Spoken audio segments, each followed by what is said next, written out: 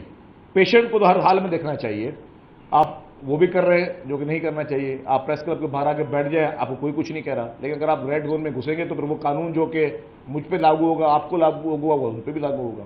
اچھا, کل ایک ایونٹ میں صاحب سے سوال کیا گیا تھا اسی حوالے سے, تو انہوں نے کہا تھا میں سی ایم صاحب کو بھی ہدایت جاری کر رہا ہوں کہ دیگر صوبوں کے ساتھ جتنا ان کو الاؤنس دیے جائے الاؤنس دیا جائے. اور دوسرا, ایک کل گردش کر رہی تھی خبر کہ جے پی ایم سی اور دوسرے دیگر سرکاری ہاسپٹل ہیں, انہوں نے مینیجرس کی اور دیگر حکومت مانگی ڈاکٹرس کی, تو اس میں ذرا کلیئرٹی کر دیں. مجھے دوسرا جو سوال ہے اس کا مجھے پتہ نہیں ہے. پہلے سوال کا یس, میں نے آپ کو کہا کہ چیئرمین پاکستان پیپلز پارٹی بلاول بھٹو زرداری صاحب بھی چاہتے ہیں, چیف منسٹر بھی چاہتے ہیں, سب چاہتے ہیں, میں بھی چاہتا ہوں, آپ بھی چاہتے ہیں کہ ڈاکٹرز کو جتنے بھی جائز چیزیں ان کی وہ مانی جائیں. وہ تو مان رہے ہیں ہم لوگ. اگر دوسرے صوبوں کی بات ہے